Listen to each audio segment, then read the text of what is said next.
Democratic Senator John Fetterman late last week had the ultimate clapback to Matt Gaetz attacking him over his wardrobe. Here's what happened. Matt Gaetz got on Twitter, now called X, but it's always going to be Twitter to me.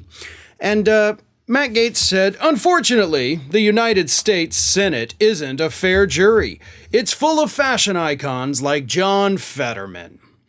And then, of course, he shared a clip of a video that he had with Steve Bannon where the two were laughing about John Fetterman mocking the way he dresses. Now, anybody who's been paying attention understands that Fetterman actually likes to keep it pretty casual. You know, no argument about that. And I also have no problem with that. Your ability to act as a lawmaker is not dependent upon what kind of clothing you are wearing, and I think that's idiotic and a bit archaic.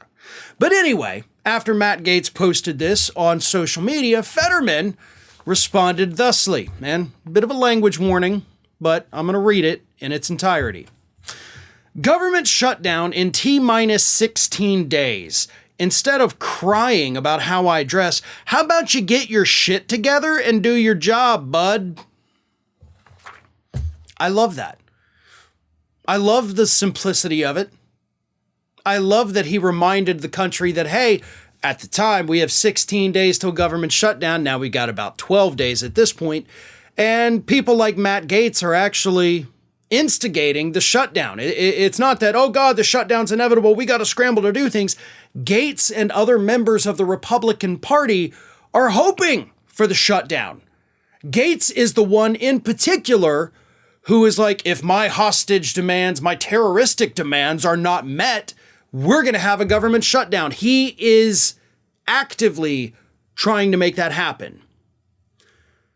And that's what Fetterman is calling out here. Like, yeah, you can bitch about the fact that I wear basketball shorts or that I wear a hoodie all you want. It doesn't change the fact that you're leading us into a government shutdown. Which do you think the public should be more concerned about, Matt? The fact that I may not be wearing a tie today, or the fact that thousands of government workers are going to be furloughed, the economy is going to lose millions of dollars in activity every single day of a shutdown? Which one do you think actually matters when families sit around their table in the evening to have dinner? When spouses are talking to one another about the problems like, oh God, sorry honey, but I was furloughed, we can't pay the mortgage this month. Do you think the spouse is going to reply, yeah, but I sure wish John Fetterman would put on a suit jacket every now and then, right? No, I can promise you there will be literally no families that make that their priority. They're going to be talking about people like Matt Gaetz having his little petulant, whiny child meltdown that caused this shutdown in the first place. But there's something else I want to hit on here, because this is more of a character thing for Matt Gaetz. When the whole scandal with Matt Gaetz, and the Venmo and all that stuff first came out, actually a month or so after, reporters had tracked down people that went to college and high school with Matt Gaetz, and they basically confirmed that, yeah, this was, kind of just a douchey guy. And here we have Matt Gaetz, who is now 40 plus years old, 40, 41-ish. I think he's a year older than me. So he hasn't changed since high school. He's still that bully. He's still the, oh, my daddy's got money, I'm going to mock the way you dress. And, oh, look at me in my finely tailored suits, and I've lost all my weight, and I spend so much time on my hair because I'm just like the super coolest guy here.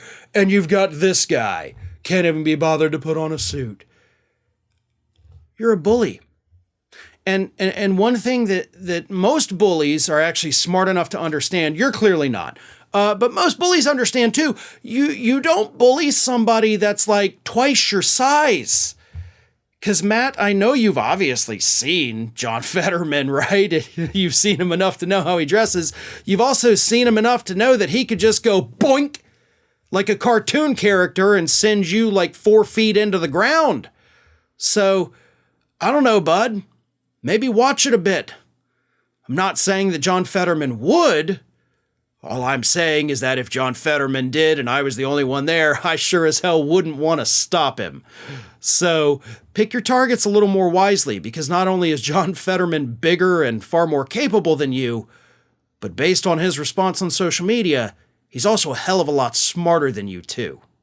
Hey everyone, this is Aspen. And did you know that for the low cost of $0 per day, you can subscribe to the Fair and Balanced YouTube channel? We also encourage you to like, comment, and share, but again, click that subscribe button and help Aspen not be so grumpy.